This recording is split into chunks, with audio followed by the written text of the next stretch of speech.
Hello, my friends on YouTube. We welcome you, or rather, I welcome you this time for this video. Today's video, I decided to call it Why Islam Have Collapsed. And that is already done. I don't mean it will collapse, it has already collapsed. Since the beginning of time of the event or the coming of Islam, Muhammad and Islam cannot take criticism.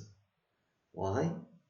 Because criticism would expose Islam. If you look deep into Islam and try to figure out why did this happen, why did that happen, what's happening here and there, and start to really look deep into the teaching of Muhammad, you will figure out quickly that this guy is talking nonsense. He's a big fat liar, practically. And for Muhammad, that was very dangerous. So anyone who spoke or tried to criticize Muhammad or analyze his teaching or his words had to be killed immediately.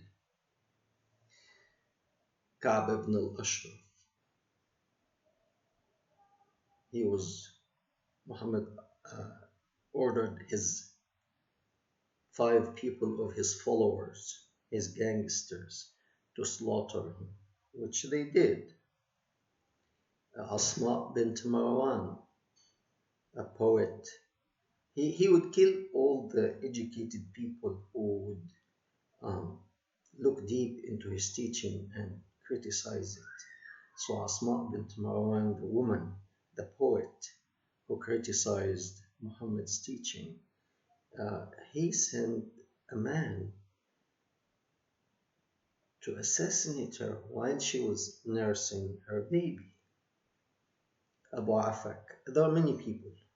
Qirfa, the old woman, whom she was also a Jewish educated woman, and she was criticizing him.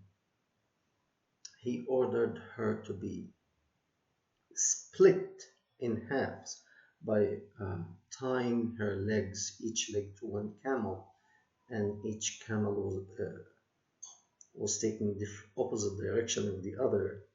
They hit the camels and they split her in half. And after she was split in half, Muhammad ordered his people to chop her head off. Muhammad had to get rid of anyone who would question his authority or his teaching. If you are teaching the truth as you claim, the truth does not change. You should be able to talk to people and explain, not to kill them. Not to kill them. Killing them, it means you have no proof. You have no proof of what you are teaching. So it's better to silence them. That was then. And today, because of the level of technology that we are in, and the internet made the whole world as one global village, there's nothing hidden now. People can search and research and do everything on their own on the internet. And therefore, many people are questioning Muhammad and his teaching and his motivation and what was he doing and all that. Many of these people, especially those who spoke, their life was in danger. Today too. Anytime you criticize Islam, Islam cannot take criticism. You have to be silenced. Okay? And therefore, uh, we heard of Khashoggi, Jamal Khashoggi, the Saudi journalist who spoke out, and Mohammed bin Salman, the crown prince of Saudi Arabia, did exact same thing that Muhammad 1400 years ago did with Ka'b ibn al-Ashraf, the poet uh, who criticized Muhammad. He commanded his gangsters to slaughter him. And the same thing with the crown prince of Saudi Arabia today, when he was criticized, he cannot take criticism. They're standing on very shaky ground. They cannot take criticism. So he ordered his murder.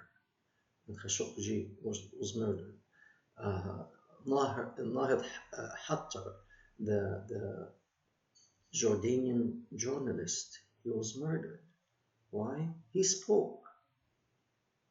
Actually, he didn't speak much. He shared a cartoon picture on his Facebook or something to that effect. He was murdered out on the street in Jordan.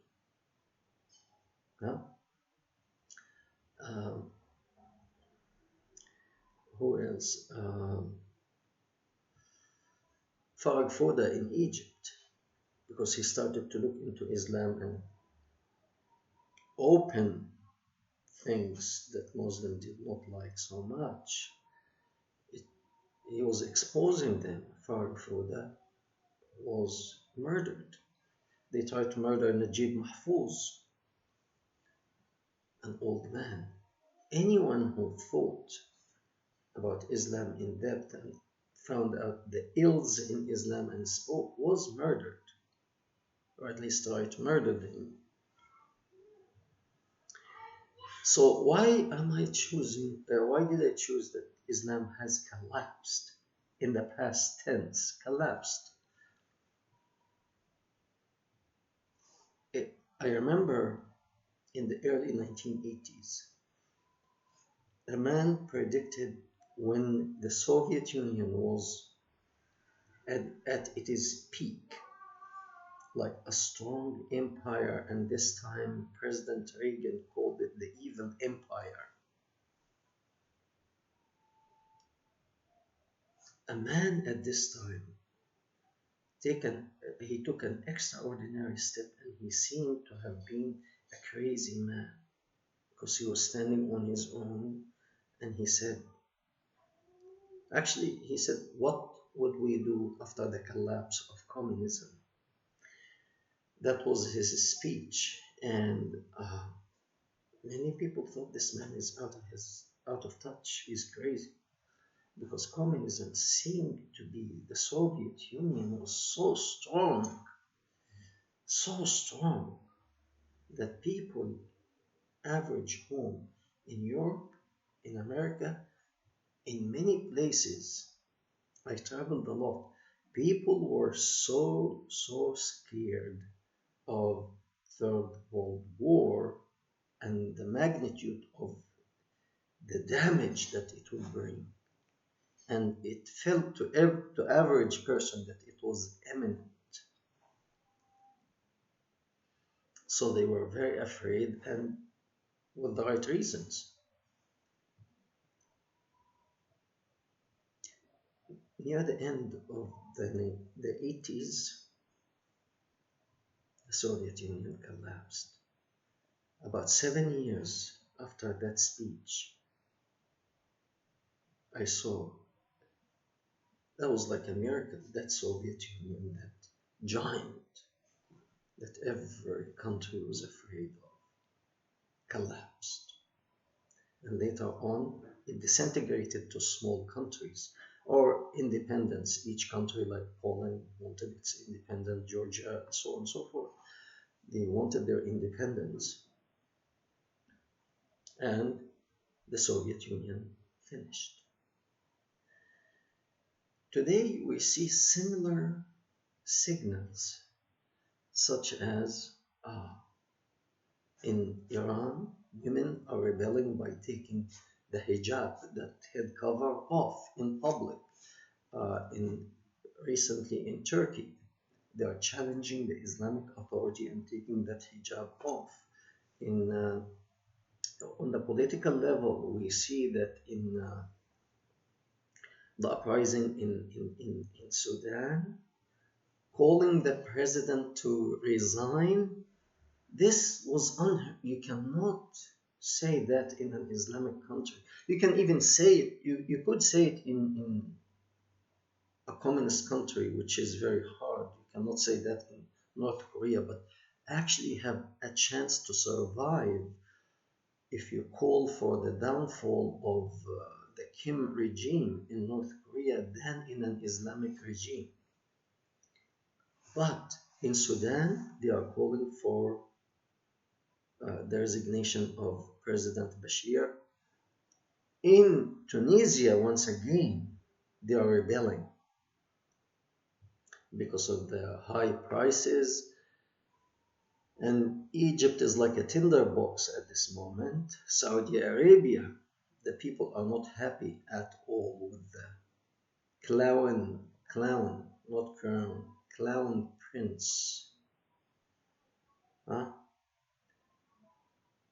So externally, Islam actually looks like communism in the 80s. It collapsed from inside in the early 80s, but the skeleton was still standing and it looked like a very powerful skeleton, very strong. But the reality is that skeleton was infested with worms and cancer. It died soon. It collapsed. So that is the situation of Islam today.